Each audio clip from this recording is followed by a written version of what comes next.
he went mid, in addition to Betsy's pressure. Eventually everything snowballed to the bottom lane that was struggling, so good Gambit in unison, cohesive overall, and I would like to see Beansu on a carry. Yeah, me too, Krepo, me too. Okay, getting into these bans. First ban will be Lulu. Last game it was also banned out by Gambit, nothing changing up there. Olaf, literally the same as last game. These teams aren't changing anything. Yeah, Olaf definitely a ban you have to consider here for Mousesports. Gambit saying they really don't care about the Lulu. I liked what Betsy was bringing to the table on Victor, so that perhaps it's wise for Gambit to just again ban out the Azir, force Mousesports to pick up the Victor, perhaps see if Ginge can actually play it. His Gangplank had decent success early in the game. It was tie farming slightly under pressure, mostly because his Cannon Barrage was forced to be used defensively instead of offensively. If they can combine some of those globals to actually start snowballing their bot lane further ahead, should Mountain and Cedrion be able to repeat the last game performance with that double poke coming out of Civic Cannon, perhaps the game can play out differently, but Cabochard, as we mentioned before, is the man to watch, and he's definitely putting a lot of pressure. He's leaving his mark on this matchup. Yeah, also a lot of pressure in terms of bans as well. The Shen comes out as a possible flex, will be taken away from Mousesports and Gambit Gaming, as well as the Gangplank being banned out by Mouse, so they don't want to be playing it, and they don't want Cabochard to be on that champion either. There's the Victor ban coming out there, so won't be seeing that this game. Leaves Azir open. What's the last ban going to be from Mouse? This could be spelling out a very early Azir pickup on Lily, first pick for Gambit Gaming, potentially Mousesports. I believe they will ban Fizz here, honestly, because I don't think they can deal with Cabochard Fizz, and they may have an answer for the Azir. It does seem that they didn't really care about the Fizz too much, because Elise being banned out, I think that's also a great choice, because Diamond Prox was kind of neutralizing Dan first, then allowing for the dives. If you take that step away, perhaps Dan can actually defend his lanes from being dove and propel Mousesports comfortably into the mid game, where their composition could have had more footing. Yeah, so perhaps taking Diamond off that aggressive early jungler, but he can be just as aggressive on other junglers. We'll see what Gambit pick up as their first priority. As you mentioned, the Azir is up. Cabochard could pick up a priority top laner here. Gangplank's been banned out, so we might see that later on instead of the draft. Kalista's available, Braum is available, so there's a lot of picks here, but you have to see how they fit in the puzzle, what you give away. It does look like they're going for the early Azir, because last game Kalista didn't really have the impact of first pick Kalista should have, therefore they switch over. Azir will have the impact because at least it puts Ginge to adapt. His champion that he played in game 1 is now banned out. The champion that traditionally gets picked with the Azir, the Victor, is banned out too. So I have to see what else he can get out of his champion pool. Perhaps an Ahri, an Orianna is something we see very often in these type of scenarios where you just need something safe. Mousesports now can answer. They should steal away the Braum, in my opinion, if you really want to draft very meta heavy, and then leave their counter pick for top lane. Yeah, but do you steal away a pick that neither team is going to pick up anyway? Looking at Mouse, what are they going to pick up here? Could go for that Kalista. Last time we saw the Maokai being banned out, that is still open for Mouse. They pick up the Ahri and the Kalista, so Kalista comes through, and the Ahri for the mid lane. That's more what I want to see Jinson. We know this is more of his bread and butter. That's very interesting, actually, that they, instead of using their first rotation to get priority picks, they get one priority pick, which is the Kalista. But then they're fine hiding the rest of the information and say, okay, you have your mid laner, we will just pick our mid laner. We value a counter pick more than securing one of what they call strong of OP champs. So quite peculiar, because this is something we don't really see in drafts, both here in the West and over in LCK LPL. People really use that first rotation to get strong power picks. Right now they're hiding it, they're just saying picking the Ahri early, and they're leaving double counter pick for their bot lane, and then eventually counter pick for the top lane. So they will have that in the top lane. That is pretty important for this matchup. Obviously, we've talked so much about how Cabochard and Beansu is going to be such a major factor in this game, as did the analyst there. So having that potential counter pick could be big for Mouse. There's going to be the Rek'Sai taken away from Dan in this game, along with the Thresh as well for Pepper once again. And now back to Mouse. Yeah, in that sense, Gambit really don't reveal too much. Rek'Sai, Thresh is very generic. It fits into almost any composition. Gambit can go every direction with this. They don't get counterpick too hard. I don't think, in my opinion, there's any hard counterpick to any Thresh lane, because you can still fit an AD carry in there. Mousesports will have to reveal some champions already, likely going to leave that counterpick in the top lane. So we're expecting here a jungle pickup for Mousesports and the support. Yeah, and what will Cedrion go to? Last game, he went with the Kennen. That was the change up for Mountain in the bottom lane. And Braum is still open. Could be a potential pickup here up against that Thresh. And Jint already has his mid laner. So, thinking about the Kennen again, was not terrible. Got the advances in the early game. Was with Sivir last time. This time with Kalista, Vi is going to be picked up, and again, this is Dan. Once he's taken off the Rek'Sai, he could literally go anywhere. Very skirmish heavy and pick heavy composition coming out of Mousesports here. If you play against an Azir, you should either have targeted lockdown engaged so you can blow him up immediately, or have some form of a flank that can then flank teleport. Think of home guards, maybe even Maokai lock him down, but even then, you know, Emperor's Divide can really split open these team fights. That's why they're going for the Vi, targeted lockdown, skirmish with the Callistic Cannon. That is an extremely strong lane. It pokes well, it duels well, it deals a lot of damage, has CC. Overall, it's hard to kill the support too. So we might actually see a swap coming out of Gambit here if they really want to survive this laning phase. And then Ahri in the mid lane, very skirmish pick heavy. So we need to see Mousesports snowball ahead though in the early to mid game, because otherwise late game Gambit will have the edge already with this composition. Well, Gambit took them apart in the early game last time, so it's going to be very difficult for Mouse actually to pick up that advantage even with these picks. And our thinking about the Fizz was not banned away. KaBuShot, very competent on that champion as to why it's been banned out against him 9 times. And Corki will be picked up here for Pinoy. And now the pressure is on Binsu. He has counter pick advantage over one of the better top laners in the LCS, KaBuShot, with a strong champion here that he picked. The Fizz, so much potential coming out of that champion. You can split push, you can eventually later join teamfights as a flank. Gambit's lineup overall fends for themselves very well. Corki Azir very control heavy, zone control around objectives.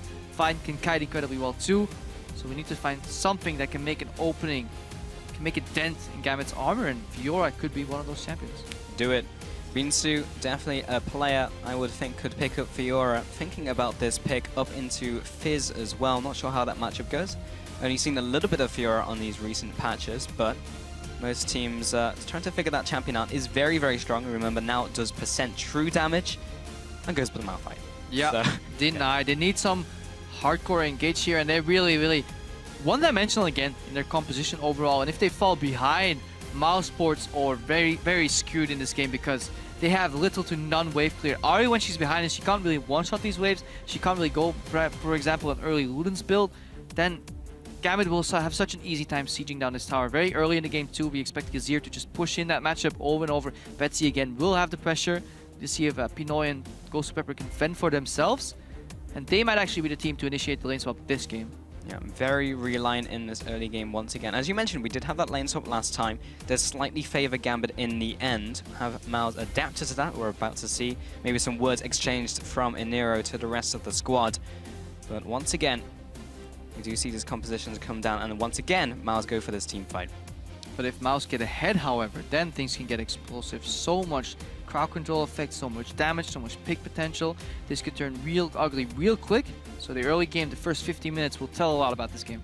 Yeah, as it did with the last game as well. We're about to find out how this one will go down. Krepo, Gambit 1 game up in this series up against Mouse. They really need to secure a win here to even this up to 1-1. Otherwise, a reverse sweep is very difficult. Well, we're about to get into this one. Remember, use those hashtags GMBWin or MOU win on Twitter. Tell us what you're thinking, where you think the teams are going to go in this series. Right now, Gambit looking so incredibly strong as we head into Game 2. Mouse are up against it as we head into Game 2 of this best of 5. Heading on to the Rift here. Gambit will be spreading out. Will they try anything in this level 1? Gosu Pepper does have the hook, but looks like we're going to be seeing a fan from Gambit at least, whereas Mouse putting their bottom lane into the top lane and maybe trying to keep some of that information to themselves right now, getting that early vision. Gambit, will they go for it? Not sure just yet. Mousesports going up there with Cedrian. Doing the same thing they did game 1, but with different intentions. This time they're preemptively calling a lane swap from Gambit rather than dodging the Gambit lane. It seems putting that ward down on top seems to be their strategy. We'll need to see if they actually adapt this if they win this game and it goes into game 3, because it becomes very predictable. Gambit just scouting overall defensively. This time I want to see Mousesports at least take necessary precautions should they start on the weak side, so a potential scout from Ghost Pepper doesn't punish them as hard as it did last game. Ghost Pepper and Pinoy still in this bottom lane. Do not have the vision on the top lane from Mao, so currently just assuming they could be down there. The ward comes over the wall from Dan, just get more information. KaBuShot will be starting off with his Jungler of Diamond procs here to start off the game. And this could actually be advantageous for Mousesports if they choose to let Dan tank the brunt of the damage, because then Binsu can tank a little bit but go straight to lane, not have to use his teleport. He will have teleport advantage over Cabochard, which can hopefully make him nullify some of the advantage that Cabochard will have in lane with that offensive summoner on Ignite. And Pinoy and Gosu Pepper will be going for these Krugs, and maybe Mountain and Sedrin will be as well. Interested to hear the Krepo, whether they get the seal of approval from you. Yeah, if this actually ends up in a reswap, obviously right now we are poised to end up in a traditional swap. But a lot of shenanigans possible from Mousesports if they really want to match these lanes eventually. So they will find themselves a little bit surprised that Gambit did up for the traditional lanes overall, because Ken and Kalista is not a lane that you really like having in the lane swap. You really want to duel 2v2 with that. Taking down these Krugs. Quick fashion, then going top, finding no enemies. Pinoy will walk into the bot lane. So lane swap coming out. Let's see which one of these teams have mastered the art of EU West lane swapping to the West. Well, Gambit showed they were a little bit ahead of Mouse in the last game. See how the rest of this one pans out. Cabochard will be trying to tank up some of these just a little bit before he goes back and teleports to lane. But Binsu and Dan doing the exact same thing on their side of the map. So we're just seeing the AD carries pushing the bottom lanes here. A couple seconds until we really see anything resolve. Yeah, Gambit actually slightly ahead, pushing quicker. The double jungle went a little bit quicker. Cabochard peels off as we expected traditionally in a 3v0 lane swap. He will join and get the wave bounce back to him. Instead we see Binsu and Dan. No, they're not going for the double jungle, so Binsu eventually does peel off. But he's, again, a step behind. Slower than Gambit Gaming, so Gambit can really tear this tower apart. Let's see how quick that wave can bounce, because Binsu can't afford to fall behind again against Cabochard. Really, not especially since we have this summoner mismatch as well. If these lanes equal out with them ever against each other, and there's a level advantage in addition to an aggressive summoner, then Binsu will be in trouble. Yeah, pretty dead Mal fight, but he's going to head into this top lane. Now only start waiting on this turret. Bottom lane, Gambit have already made short work of this. Is down to around 40%, so they should be getting this. Another wave is now coming in, so next push should be enough to take down this turret. In the top lane, only just now getting it to 50% around about the same time. Just have a new wave coming in now. Yeah, Mousesports pushed the first initial few waves slower, but then obviously had a bigger stack. That's why their turret is going down a lot quicker. As Gambit, they have to slow down. Gambit seems to actually have failed the bounce. That's why they're pinging the wave. Looks like they're going... No, okay. Read that wrong from the minimap. I thought they failed it, and they pinged the wave and said, okay guys, we have to really quickly kill this wave. Looks like they did get the bounce perfect. Same for Mousesports, so very, very standard start overall. Wave gets bounced. Binsu gonna pick this up and just arm back into this game. Yeah, Binsu again getting all that gold from the initial turret. Last game did the same. Did not do all that much for him, honestly, as we got through the game. Cabochard just kind of got big and ran all over Mouse. So needs to stop that from happening once again. He's already ahead in farm, but not too much. Sedju now coming into the bottom lane. Has been sighted out by that ward, placed in advance by Gambit. Heading into this bottom lane now. Mid lane, again, first time mentioning this lane as lane swaps. All about the side lanes and the junglers. Mid lane, just carry on as normal. Cabochard did something really smart here, because he saw both AD carry and support heading his way. Instead of keeping the lane frozen, he just takes as much CS as he can before they arrive, essentially pushing the wave backwards. But he knows if Sedri and the Mountain really want to pick up the farm, they will end up pushing the lane backwards anyway. So he just wants to get as much experience safely as he can. A good adaptation there. Now Binsu sniffing out how many people he's actually playing against. Goes to Pepper, goes from behind, walks in the mini wave. It's a good attempt to punish Binsu for farming, but this time he's careful enough. He's zone of the farm, however, 2v1. Cabochard knows that the same thing is going to happen to him, so he initiates the lane swap yet again. Probably going to see the Gambit bot lane push in and go down the bottom lane. They do sacrifice Dragon Pressure for this. And Mouse will happily pick up that first one. As we headed into playoffs, they secured 80% of the first Dragons out of Challenger. And definitely prioritize those as we head into the finals as well. But this one will be going over to Mouse. You look at our 4 members from the Gambit lineup migrating to the top lane. This is the textbook reply to sacrificing the bottom part of the map and giving away the dragon to get more CS, more farm, and more experience overall.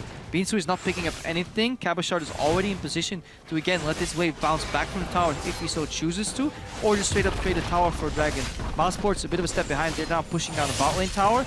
So in essence, people will get equal amounts of towers, but there will be more experience and more pressure, more vision. on the side of Cabochard, and that is advantageous for Gambit overall. Yeah, now it's going to take a little while to push in this one. Has gone back, picked up the Vamp Scepter. Hasn't revealed all that much about these builds, honestly. Kind of to be expected. That will be going to Bilgewater Cutlass. Most likely in this bottom tower will be going down, as you mentioned, a little bit later from Mouse. Yeah, while Cabochard gets ahead, obviously they put some pressure on Pinoy. He falls behind, but he's playing a utility AD carry in Corki. His job is mainly clearing waves and staying relevant in the game. They don't expect him to hard carry. Not this Gambit in this iteration in terms of what they want out of each member, especially since Betsy is doing such a phenomenal job in the mid lane. He is now up 16 CS already, in addition to having the pressure on Ginge. So Ginge is being pressured very hard in the mid lane already, both in terms of champion pool in the draft. His Gangplank from game 1 was banned out, Victor was banned out, and Azir was first pick. But Betsy is also making that work. The counter pick that Ginge brought to the table is actually losing this matchup. So that shows that Gambit have done their research and are pressuring the right points in the Mouse lineup. Yeah, and we also had questions over Betsy as well. How much farm priority is he going to get? How many resources are they going to give to him? And honestly, haven't really needed to see that because he's been getting his own resources in the mid lane, just been farming up and just generally doing well in these team fights. But if we get to that point, it'll still be an interesting thing to look at. Diamondprox heading into his top lane, has walked straight over a ward, but we'll look for this gank regardless. Only level 5 up against level 4 Beansu. Won't have his ultimate just yet, still has the flash. Puts down a little bit of harass, but pressure more than anything. Yeah, and it doesn't matter if he can even commit to a kill here. The thing that matters is that Beansu is being poked out, zoned off the CS. Obviously, didn't really take all too much damage there, but look at Dan. He's at the other side of the map. Because the 2v2 is weaker on the side of Mouse, especially perhaps the only way to win is if Beansu gets level 6 and you can chain these ultis together for one target lockdown. But again, Gambit, knowing that the 2v2 is stronger in the top lane, they abuse that by sending Diamondprox top, and they slowly get a lead on Cabochard here, and look at that lead, double the CS already, 40 CS to 20 on Cabochard versus Bean. So look at the bot lane, that CS is nicely evening out because it's just incredibly hard to punish a Corki, especially when he is about to hit level 6 and he gets rockets available. Then he can pretty much get 70% of every wave unless you really invest 2 people to zone him off, and that becomes too resource heavy for Mousesports to do. Yeah, very difficult to play against. Dan going again into the opposing jungle, looking to take something away. Has just seen Diamondprox, or has not seen Diamondprox, so doesn't quite know where he is just yet. Has the Raptor buff, so we'll have that next time he passes over a ward. Mountain heading into the middle lane. What are they setting up here? As long Dan is not level 6, there's absolutely nothing you can do against Betsy. The Azir can just shuffle his way out of there. Betsy's smart enough of a player to realize what is going on. You see how Ghost2Pepper is also peeling away from the bot lane, leaving Pinoy alone. He knows he's no longer needed to help Pinoy farm. If anything, he'll just be stealing experience away from Pinoy.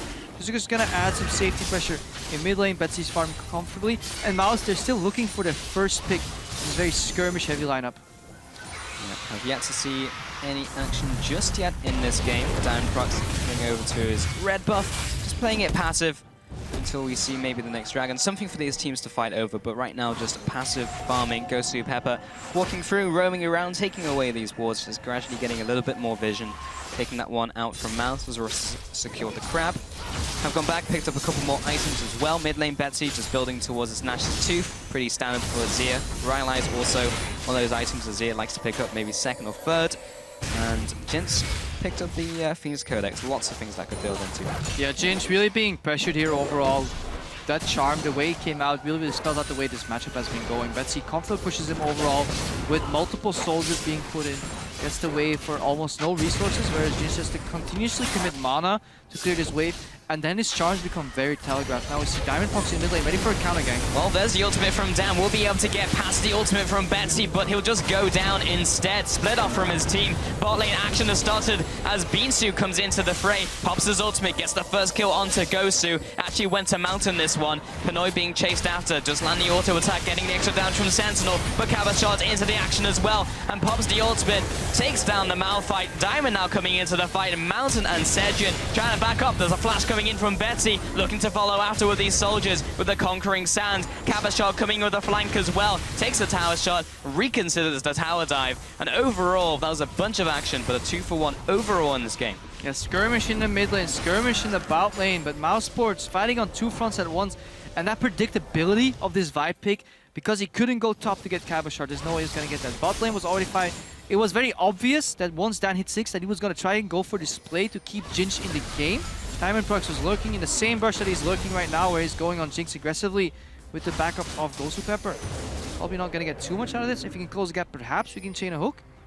Maybe. I mean, Jinx is completely out of mana, has to flash away, burns that summoner, and only had Gosu there as well. So, yeah, Diamond will take that one to the bank. And then we saw Kabashard obviously teleport into the mid lane, whereas Beansu opted to help in the fight in the bot lane. And I think it was too greedy for Mouse to go for these both plays. And a really good read from Gambit, counter-ganking that mid lane play. Diamond Prox was ready for this. Betsy knocked Dan into the tower. He then had to walk away. Couldn't really deal any damage to Betsy. There was no follow-up charm to really lock him down immediately. Yeah, good play by Gambit. They find themselves 2-1 in the lead right now. And in addition to that, they have the map pressure. And that is something, if you watched the last game and you're wondering, hang on, Dan finds Gosu Pepper. All right. And Dan goes. Let me talk, boys. If you're wondering why the last game, even though the gold was even, or relatively even, why it looked, or why we kept saying why that Gambit was winning, is because they had all the information. They were making proactive plays, whereas Mouse was forced to react. Games tend to just stay relatively even in terms of gold, but what you don't track is the experience and just how much information teams get to play with. In addition to that, Gambit had the first 2 dragons as well. That is something you don't really see in the gold values necessarily. Mouse looking up to actually do the same thing this game, picking up 2 dragons, but we might actually see a reaction fight here. Diamond Prox is ready to go in for potential steal. Well, there's the Ren stacks, and it's just going to be a fuss bomb over the wall, just a kind of half-hearted attempt at a steal. But Kabashard was off in the top lane, and he didn't have teleport, so Gambit weren't looking for anything more than that. Yeah, and Dan got chunked to 20%, so this leaves mid lane open for Azir and Corki. Really good siege champions overall. Corki can poke, Azir can poke you out and take the tower if there's anybody in the lane. But there literally wasn't anybody left. Mouse committed so hard for this dragon, something we expected them to do in this series. And meanwhile, in the top lane, Kabashard is freezing, and there's no punish for Mousesports. Yeah, I'm not even sure if it's worth it, though, for Mouse, because we mentioned so hard about the first 15 minutes being so important for both of these teams. Gambit have built up the gold advantage coming in from these towers, as well as the map pressure, and the dragons have only really mattered for Mouse once they've hit those 5 dragons. That's when they really hit the go button. But apart from that, they basically didn't do anything. And if they fall behind early game because of the gold, then Gambit's is going to roll over them. Even if there were 2 dragons in that bit, it still wouldn't have been worth it because Kabashard, yeah. He's showing no intention to slow down this freeze at all. He's at 93 CS right now. This will likely prompt a dive from Mousesports in the mid lane though. How many kills can they get out of this? Well, Beansu with the ultimate goes onto Betsy. He'll be instantly exploded. So will Gosu. Pepper picks up those 2 kills in the middle lane, and they'll convert this into the tower. This is what I like to see. Zero hesitation. If you're getting frozen in the top lane, you're playing 45 with a hard engaged Malphite, you can't afford to hesitate. Just pop somebody immediately, try and predict them before they have flash, or if they don't have flash, blow them up. Good reaction there. Flash, unstoppable force from Beansu, immediate follow-up from Dan. That's the way you need to play. You can't give Gambit the map 45. You need to punish that freeze, either by moving into the top lane and pushing it out, or straight up diving mid. So greedy from Gambit, trying to get too much, trying to hold mid tower 4v5, and letting Kabashard freeze with such a big CS lead overall. A bit too much, but overall Gambit, even after that play, is still ahead. 900 gold. Still ahead, and 69% over to Gambit in the fan vote. But Mouse right here, still, that was a proactive play. They took advantage of a greedy play from Gambit, so they still have Fangs yet. Haven't been dueled into this series in Game 2. Yeah, but it's a false sense of security because they picked up a couple of kills in an objective that Gambit was defending. Now there is no objective for Gambit to really panic around to defend at all, so that helps them in that regard. And mostly, that top lane isn't going to even out. 7.5 on Beansu, 9.5 on Kabashard, 2 full levels ahead. In addition that he's just now moving bottom. Look at the size of that wave that he's about to pick up. Pinoy is gladly sacrificing that for him, because Pinoy is still relatively even against the Kalista. He picked up the Triforce, he hit a spike, he can leave the farm to his other 2 carries and just fulfill that utility role that Gambit requires of him. Also because of how long Beansu's been spending with his team versus how long Kabashard's been in the side lane farming. 111 farm to 52, literally doubling the CS from Beansu, is honestly crippling at this point. Picked up the Nash's Tooth. This is an adaptation, of course. Fizz was changed, looking towards more AP builds and picking up the Sheen as well, so going for that one. And also against Beansu, he's going to itemize armor, and what are you going to do against magic damage? Not a whole lot, Yamar. Look at that zone as well. 1 soldier gets put up soon, a second one will foul. A couple of hits here on the tower in the mid lane. Teleport behind though. Look for Beansu coming in. Well, both of the top laners now coming into this fight. Not quite a fight just yet as the Sun Disc is up. Gosu Pepper finds Beansu with the hug into the Chum the Waters. Beansu is pretty dead. Get Panoid. Yeah, and this flank maneuver works against most lineups, but not against lineups that have a Azir in them. They just put up the Sun Disc tower and suddenly it's build your own base. Suddenly you're sieging around with the ruins of your tier 1 tower, and a lot of teams forget about that. Good punish of the flying, good awareness. Gambit knew exactly what was going on. Pepper turns around, lanterns out as he's throwing the hook, full confidence that he was going to hit it. And again, good adaptation. They removed the one hardcore engage component from Mousesports on Binsu. There's one left on Dan, but there's not enough follow damage, especially since Ari had to build Morella Nomicon to keep the wave clear alive. No Neil's large red item like Ludens that can pop. Hook goes to Mountain, he has to be pulled out. This time it was onto Mountain, who is pulled to safety. Betsy taking the brunt of the damage. Jinx coming in over the wall, will be juked away with the shifting sands in from Betsy, but he's still trying to get away, and Zedrian is on the hunt, but another fantastic hook coming in from Gosu. Pepper secures that kill onto Zedrian before he can clean up that fight, and that turns into a 2-0 again over to Gambit. That was a little greedy from Gambit though, a little overstepping their boundaries. That fight could have gone different and ugly if Jinx, you know, poked that Q, got that kill, maybe got another kill in there. That was very close. Overall, hooking the support against Kalista and committing for it is a bit of a mistake. And Gambit forgot about Fate's Skull there, but good play, well played, carried out. Low HP, let's watch that again. They're sieging the tower, which is great, but once the hook connects on Kennen, you really have to want to get out of there because you know Fate's Call is going to come. Everybody commits for this Kennen and they forget about the Fate's Call. Then Betsy gets kind of engaged on, he doesn't get anything. Look at Jinx here, that Q should always hit. You should always be able to kill Betsy there, and then the fight could have looked a lot different. Good follow hook by Pepper again. He finds Binsu here. Binsu looking a little lost. That's not where you want to be, mate. This is not a replay, this is live. Binsu once again getting caught out here. And that did go over to Gosu this time around, so more gold in his back pocket. But that's another 20 seconds where there's no hard engage in from Mouse. Yeah, and this was our featured matchup. Kabashard into Binsu, and it couldn't be any more one-sided right now. 3-0-0 into 0-3 on Binsu. Kabashard 139 CS into 71. Again, still doubling the CS lead as the game progresses. Ahead in the experience too, and this Malphite, when it falls behind, it becomes so predictable, so easy to play against it because all you have to fear is a knock-up, and then it even has to be a well-timed one because there's no damage attached to it. It is literally empty CC. Yeah, have to rely on the team after that one. And Mouse are able to get this ward, placing down the pink wards in less optimal places just to try and scrape back some vision. Now this Dragon is going to maybe be contested by Mouse. They're going to be seen in on the entry route, and Gosu Pepper's already at the side, lands the flay, but he may go down. That's a charm landing in with a pierce as well from Zedrian. Picks up the kill, but the Dragon has already gone over to Gambit. There goes Pepper defending that brush, gets warded, gets caught out. Could have played a little more careful, but in the end, Gambit secured what they came for. That Dragon denying it from Mousesports. That top lane wave is pushing in, and that's the way you want to beat compositions that really like grouping. And for picks, you just really use your side lanes to your advantage. You reveal some of them, and then you can make a pick in return. Same way for Mousesports. If they want to make picks, they need to start using their side wave for slow pushing, and then freeing up those members and trying to invade deep wards and find where Gambit's going to go before Gambit really knows it themselves, predict the movements and pick them off in the jungle. But that's being very hard for Mousesports because Gambit has a lot better vision control than usual. They're finally working together. Their vision has always had, so far has had a purpose. So Gambit in control of this game. Cedric now trying to clean up this farm here, but no renowns yet, so that's going to take a while. Kabashard heading up there as well, along with Gosu Pepper. Mid lane just taking so much damage just from the poke from Betsy and Pinoy. That last rocket just landing, another one almost connecting as well as the minion wave will be eliminated. Just poking away at this turret. This will be going down very soon. Jinx can't really defend here. Just doesn't have the wave clear and doesn't have the health either. Binsu is flanking though, and no ward has spotted him, so Gambit could overreach, but the tower falls before he gets in range, and now they can simply rotate to the top lane. This siege combination of Corki and Azir is so potent, and you see it. They poke out Jinx, now they move out of the top lane. Cedric sees them coming, but there's nothing he can do. There's no support, and Mouse are slowly and surely crumbling apart. This is exactly what we said. If Mouse's composition falls behind, then they basically have no wave clear, and Gambit has wave clear and siege, and they're going to take your turrets, which is happening right now. Now Mouse are able to take away the minion waves, but Gambit will just back off. And the comeback mechanic from this Mouse lineup is very one-dimensional. It's a wombo combo team fight where you annihilate one target with the Vi ultimate, in addition to Binsu knocking a couple of members up, preferably coming in a flanking position. For all that to work out, Gambit will have to screw up massively, and even then, Mouse, they need to capitalize with a Baron or something. They need something to stop the bleeding, to stop the sieging, to be able to siege themselves. Getting a Baron at this point against this Gambit lineup is going to be incredibly hard.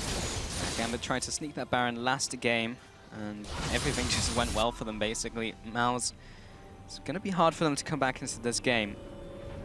And definitely the series as well. If they lose this one, they'll be 2 games down, or will have to win 3 on the bounce. We've seen from Cloud9 it's possible, but not many other teams are able to achieve that feat. MOUs haven't shown anything phenomenal so far in this series. But there's still time. Jinx taking away this boob right now. Has picked up the large rod and the home guard, so just hunkering down in their base. Very, very clear for Gambit who has the farm priority. It is Cabochard number 1, Betsy second, and Pinoy is a very far and distinctively placed 3rd place. He has to yield so much side lane farm because all they expect for him to do is right now is put some pressure with rockets, join with the team, use that Triforce spike in the mid game to get a big enough gold advantage to get global gold to make up for the farm that he loses. It's working well for Gambit overall though. Cabochard and Betsy on the Azir and the Fizz respectively should have enough damage on their own to really carry these fights in a double threat coming out of them. Additional damage from Corki. Now B2 gets caught again, he's put in the box. It's very predictable now, this fight. Well, this time the team is there to back him up, and Gosu Pepper has been caught out. Pinoy comes in from the sidelines and Betsy throws out the Emperor's Divide, but Beansu's already over along with the rest of the Mouse lineup. They'll be taking out Pinoy. They only lose Sedrian for that privilege. Jint comes in with the aggressive E, but Cabochard's there to wipe up the mess. Takes him down, takes Mountain out as well. Only Dan is alive, and Gosu Pepper just needs to kite him down, as Cabochard and Dan Prox will be able to take him out. Takes the Fresh Express, and that's the quadra kill coming in for Cabo. Quadra kill for Cabochard overall, and this fight took place in full vision of Gambit, and it still kind of went the best way it could for Mousesports. I think Gambit got a little over-eager, found themselves caught with their pants down, but then if you don't use any of that CC to take down both Fizz and Azir, one of them will clean up the fight. He will see it again. They engage on Beans too, that's fine. He's holding his card control. They zone out the remaining members. Cabochard is TPing him on top, and the fight is kind of migrating away from him. So while it looks very beneficial overall for the Mousesports lineup, Cabochard and Diamond Fox make quick work out of Sedrian over here, and then Mousesports think they're winning this fight, but they've used all their resources. This is a repeat from last game. Once all their spells have been down, nobody has the tools to really deal with Cabochard. He was pretty low there, but overall, still very calculated in his approach, and he gets a quadra kill. So now Cabochard on the Fizz, Betsy on the Azir, as we see Mountain being dropped again. Testament to the good vision control from Gambit overall. Those 2 carries can really take the series home. And it's a pretty sad state of affairs when you're saying that a 4 for 2 and a quadra kill for Cabochard is the best that Team Fight could have gone for MOUs. And that's ultimately what the position they're in right now. That was Mountain being picked off as Gambit was attempting to start the Baron, and he was trying to ward. And this literally happened to your support. Jins will go down. Sedrian trying to kite away, but he's not going to be too successful. Cabochard takes him out, drops very low himself. Dan now being chased down. Dan Prox will tag him with the Prey Seeker, but doesn't get the kill there. The problem for Mousesports at this point in the game, if you run this lineup and you get behind in the early game, there is no other choice than to face sick. You have to find a way to get more wards in. Unless you're buying 3 Scrying Orbs, perhaps you can put a band-aid on this problem, but you have to face it and hope that Gosu Pepper misses his hooks. If Gosu Pepper plays on his highest level, he is not going to miss very many hooks. So overall, this is, again, only bad options and bad decisions are left for Mousesports, so they have to choose the least of their problems and try and make their way in there. Otherwise, Gambit get the Baron, and the game is incredibly over because they have 0 wave clear as is against Baron up minions. They're just going to waltz in and take the damage, especially if you look at Betsy with that Rylaskus Scepter finish. The amount of zone control that's coming out of that Azir is just incredible, which is why it is considered a first pick priority in many of the LPL and LCK games overall. You haven't really seen that much some series in Europe because some mid laners just don't really master that Azir, but looking at Worlds coming up, if you don't play that champion to the full benefit of it, you may find yourself in trouble. Yeah. Unfortunately, Band-Aids do not fix bullet holes, Krepo, but Beansu heading into this bot lane with his team, potentially looking for a pick that would also help out the Fnatic Death Bush. Can they make it work? Making a pick on your side of the map. It's like battleships. It's like, we'll choose this random brush. Maybe someone will come around. Hey, it worked! Ghostu's there, but he gets the knockback. He gets the ultimate as well. Darren Prox now comes into this fight, but he's so tanky, he just won't die. Cabochard, the Fizz, comes into the fight. Beansu gets blasted away by the Emperor's Divide, and Jits tries to escape, but Eddie says, you're not going anywhere, and neither is Dan as he gets taken down. 1-0, but surely this Ari will go down as well. Goes into the bush, but that's the double kill coming out. Cabochard dropping low, but he'll be flopping up, flopping down, and Cabochard will escape barely with his life. And meanwhile, in the mid lane, the janitor of this Gambit lineup, Pinoy, with the Baron buff saying, guys, you guys can fight. I'm taking this tower. Tower goes into half HP, but overall, yeah, very, very confident Gambit lineup. GhostPepper hasn't really missed too many hooks overall, and if he did, they're probably flashed out. So really good game sense there to turn that around. Gambit knows they're this far ahead. They're playing, you call it battleships, or the Hail Mary, call it what you want. Mousesports were very far behind, looking for a pick on their side of the map. When teams start looking for picks on their side of the map, you know something is desperately wrong, and it was very predictable too. Gambit kind of like deduced that they would be somewhere in that area. Proceeded with caution, Flay on the VIQ as well, so completely outplayed here by this Gambit lineup. Yeah, everyone is just playing to the best ability right now on Gambit, as well as working incredibly well as a team. 26 minutes into the game, they take the first inhibitor away from Mouse. They have 7 towers over them, up against 3. They have that dragon. That's pretty much all they need right now because of the percent AG and AP it gives. That's the most important one, all the way up until 5, really. And Mouse also, more importantly, denies them from getting those 5 stacks. Just looking good in this game, Krepo. Gambit, can they close out this series in 3-0? It's looking more than likely. More than likely, unless we see some drastic pick and ban adaptation, mostly on Beatsu and Dan. They really need to pick a stronger 2v2 because this guy right here on your screen, Cabochard, he got propelled into a comfortable position in this game on champions that he likes playing, that he performed well on in the summer split, and Mousesports is not doing anything to stop him. They're lane stopping, but they're lane stopping so poorly that consistently Cabochard gets more CS, more resources to play with. Just one man you really don't want to give more items. It is that Cabochard on Gambit Gaming. Yeah, well, we're currently finding out why Fizz is usually banned out against him, because he's 8-0-3 and killing everyone in this game. Pinoy trying to take down this turret, just chipping away at it. All the chip damage will count. Dan charging up the Vault Breaker. They're going to have to go for this engage. Mouse jump in, and Prox will be knocked up, but he's so tanky. Beansu comes in for the re-engage onto Betsy, and Pinoy almost goes into the Azir turret. And now Jinx trying to put the damage onto Gosu, but he's just going to have to let Malphite die. Cabochard now coming into this fight. Urchin Strike into the Mist ultimate, into the Zodius. And then he, acrobats his way to the land. Cabochard with the PM here. In all that fight, Cabochard was untouched.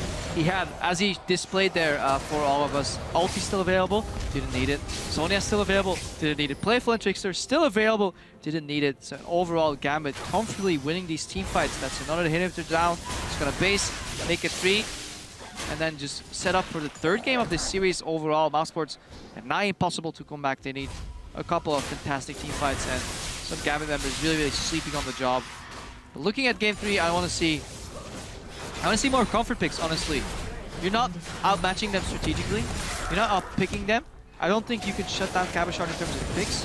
So my advice for Mousesports, or something I would like to see, is try to eliminate Betsy from having the definitive push lane, because that frees up Diamondprox. It's a chain of events.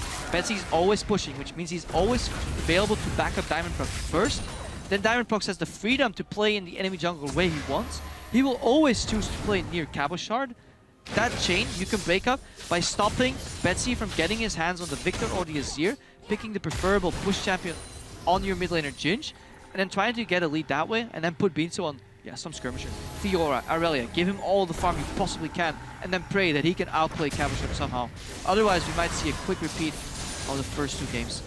I definitely agree with picking more comfort picks, but we did see a Rek'Sai in game 1 for Dan and still didn't go all that well. But as you mentioned, chain of events, if they can shut it down in its source, then maybe they have a chance. Beansu, still want to see him on a carrier. Still want him to show what he showed us in Challenger, because right now he's just trying to shut down Cabochard by virtue of just standing in front of him, but that's not working for the team. We've seen that. He's going to try and engage once again. The ultimate doesn't even hit anybody. Fate's Call will save Mountain for now, but Dan jumps into the backline. He'll be going down. So will Beansu with the re-engage. Mountain will try to be zoning away with his ultimate, but all it's really doing is delaying the inevitable. That's 1 kill, that's 2 kills, that's 4 kills, that's a double kill going over to Cabochard, and Gambit are coming in for the kill. It's a joy to watch GhostPepper on Thresh in these fights, because he's constantly flashing and changing the direction of his hooks here as we see him get ready to take the final hit on this Nexus, and Gambit Gaming 2-0 up against Mousesport here. Ace to close it off, and quick 3-0 to sweep.